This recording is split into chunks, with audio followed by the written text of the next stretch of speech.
سلااوتان لەبێت هاوڕێیان چۆنن باشن وەڵایە کورتە خەبەرەی کە بڵاوم کرد بۆ دەمێن بەلا لەبۆی کەناڵی یوتیوبەکەشم باس بکەم تاوانش زۆر قێزەوەنە من یانی بەڕاستی دوسێ ڕۆژە زۆر پێ بێتاقەت بوومە بۆیە لێرە باز دەکەم هاوڕێیان بەداخەوە کوردانی ڕۆژهەڵات خزمەتێکی زۆری کوردی باشووریان کرد بەڵس ئەو پارتی وێچێتیە و بەحەزی شەوەکە کە حەما ببوون حتا بزوتنەوەی چەند بەرپرسەکی ئیسلامی بزوتنەوەی ئیسلامیش حەوت کادیری دیموکراتیان تەسلیم کردەوە خەڵکێکی زۆر ینی ڕۆژێکیان دروست کرد ئەو دیواری پارچەبوونەی کوردستان زۆر تۆقیان کردەوە بۆ بێسیفەتێکی زۆر گەورەیان نیشاندا تا ئێستاش بەردەوامە ئەوە دەبینن چۆن بازرگانی بە کوردی ڕۆژهەڵات دەکرێت لە پێناوی ئەوەی خوان ئەوەش مێژوشی درێژ هەیە ینی نامانەوێت زۆر بچینەوە سەر لە هەفتاونەوە ئەوە ماڵی مەسعود بارزانی و ئیدریس بارزانی بە پێش سوپای داگیرکەری ئێران کەتن لە بۆ تێکدانی شۆڕشەکە ینی ئەوان سەرڕەخنا لە پەکە دەگرن لەوە هەتە باشوور کەچی بەخوا مەسەن لە ڕۆژهەڵات بوون بە پێش سوپاکەش دەکەتن لە هێزەکانی تیان دەدا زائیدە نێچێتی پارتی لەناوەتەکان بە سەدان کادری دیموکرات کۆمەڵایان شەهید کرد ڕادەستیان کردەوە یان تیرۆریان دەکەن تا ئێستا کەش ماوەیەک لەو کادیرشکەی حەزبی دیموکرات لە هەولێرە تیرۆر کرا هاوڕێیان ئێستا پیلانێکی وا هەیە دەبێت ئەو کەیسە گەورە بکرێت کابراایکی کوردێکی ڕۆژهەڵاتی نێکبەت بڕیاریە سێدارەدانی لە ئێران لە دەرەچێ من نازانم چ کەیسێکە کۆمەڵایەتیە یان ئەوتە سیاسیە بێگومان زۆربیانەوەی هەڵدەر سیاسیە بەڵام نازانم ئیوەی سیاسیان نامەناوی مستەفا عەلی حوسێن دێتە دەڤەری پشدەرێ دەر کاسبی دەکەن لەگە ماڵ و منداڵەکەی خۆی لە دەواجینی ئاوات عەبدوڵڵا بنگردی ئاوات عەبدوڵڵا بنگردی کە کادیرێکی پاراستنی لە قیازدەیە لەوێ ئیش دەکا تەوان ئەوە کابرایە مستەفایە کوردی ڕۆژهەڵات دەیەکی نوێی 2020 ئیش دەکا دوای ماوەیەک لەکن ئەو ئاواتەی دەواجینی دەبێت زانیاری ئەو ئاواتە لەسەر کۆ دەکاتەوە دەداتە پاراستن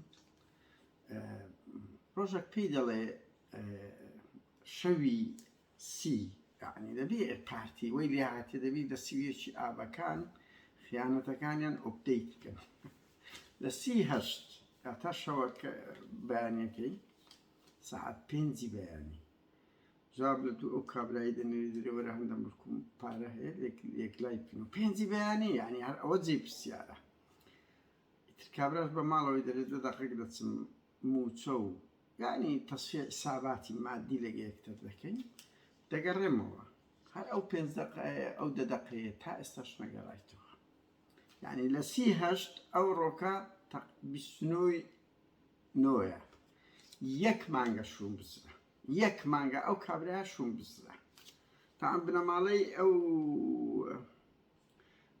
مستەفایە لە دادگای قەڵازە شکایەتیان لە ئاواتی کردی ئاوات کوڕەکەی کە ناوی ڕەوەزە تا ئەم ڕەوەزەم دووجار تەلەفۆنم لۆت کرد هەڵت نەگرت بە ڤایبەر هەڵت نەگرت ویستم وەکو مەسەلەیەکی ئەخلاقی ڕۆژنامەگەری قسە لەگە بکەم بڵێم بابا ئەو چیرۆکە چەند ڕاستە ئەنگۆ چ قسەتان پێیە ڕەچەنەم لەسەر چاوەکەی دڵنیام بەڵام هەر گوتم دەنج تۆ پێش دەڵێم وەکۆم ئەوان کە دەنگت تۆما دەکەین لێش دەدەی چت کرد ستان کردیان هەڵی نەگرت دووجار کردم بە ڤایبەرەکەی تاان وەکو گوتم دوای ئەوەی بزر دەبی بنەماڵەکەی ئەو مستەفای کە عادە دەچن لە دادگای قەڵازە شکایەت لە ئاواتی دەکەن دەڵێن چتەوێن دەر و نەهاتیتەوە ئاوات ڕەوازی کوڕی بە مادەی 406 قەتل و ڕفاندن بڕیاری گرتن لەبۆ ئەو دوێی دەرەچی ئاوات و ڕەوەز ینی کوڕ و باب هەڵدێنە هەولێرێ ڕێبەر ئەحمەد فشار ڕەقوبادی ملپان دەکات کە دەبێت ئەو کەیسە بە تەریقەیەک عیلاج بکەین مادەکەی بگۆڕی ئەو قوبادەی ئێستاکە نییە دەی فشە دەکاتن دژی پارتی و کورە قوبات دێنە سەر دبێت تەفسیر تو پیاوی هەندێک ڕەخنە لە پارتی بگری ئەمە لە 2009 ئەتوو لە ناو دنیای سیاسەتی باشووری ڕۆژە غیرەتت نەبووە ڕۆژێک مووقفەکەت نەبووە لە بەرامبەر پارتی ئێستا لەو دەزبکردنی خەڵک دەی مزایدە لەسەر خەڵک دەکەی و دەبێ حدود دەبە ئەوی دابدرێ پارتی ئەتوو بەشەکی لە سیستەمی بە بارزانی بکردنی دام و دەستگاکان و ملپانکردن و دەستگیرکردنی ئەو ڕۆژنامە نووسانە تۆ نیوەی حکومەتت لە دەست بووە دایم و سەعات ئەوان بەناوی حکومەت ئەویان کردێ بەهەرحاڵ بابەتەشکەی بەس پیشەمەکە عیب بکە شەرم لە خۆت بکە لەو انتخابات بە هیچ نمایە دەتانەوێت بە جەزبی جەماوەریەکێتی ڕابچێشن کەەوە دێنە سەرتان لەو دوو ڕۆژە لایب دەکەم هیچ نەبێت لەسەر ئێوە دێم قوباد و پاڤێل هاتینە ڕەخنە لە ماڵی بارزانی دەگرن کورە بابە ئەو کۆمیدیای سەردەمە بەهەرحاڵ ڕێبەر ئەحمەد دەچیت هاوڕێیان زەخت لە قوبادی دەکەت کەڵعادا بە تەلەفۆنەکە بۆ زار قوباد ئەوەندە بێ شخصیەتە بۆی نییە مەسرور ڕاستەخۆ لەگە مەسرور قسە بکە دەبێت لەگە ئومێد سەباحە قسە بکە ئەومێد بە مەسرور بڵێ باوشی ئاریان ئەوەندە بێ شخصیەتە دەبی تەوازنی هێز بکەن کاچی من شەڕ تەوازنی هێز بە ئینسانێک دەگرێت خاوەن ئیرادە بی کەڕامەت بی مێژوشی پاچێ بێت و هەرتا دنیامان ناوێری لە بەرامبەریان سەر بەرزکەیەوە لەو گوندە ئیتاڵیا زانین چ لێ دەکەن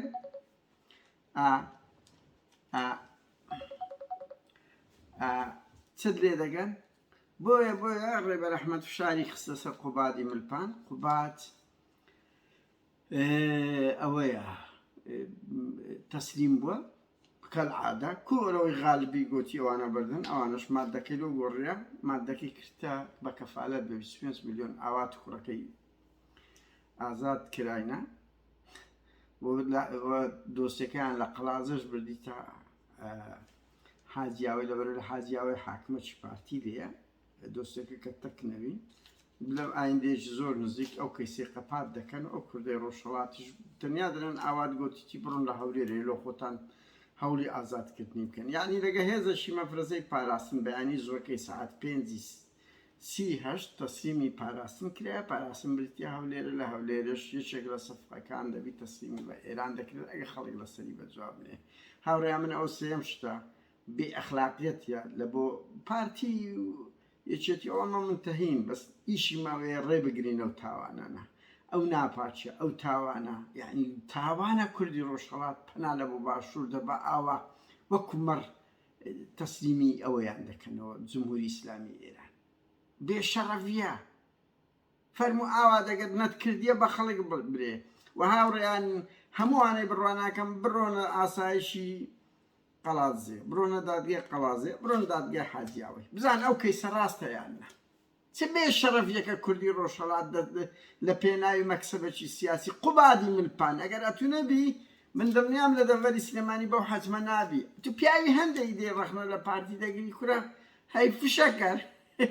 ئەما دوماندی چییە لە سەد موقف وەڵا زۆر کۆمیدی مەخۆ بە پاڤێلی دەرێن دەبی تەوازنی قووە بگۆڕێ کورە لای فشەکەری نا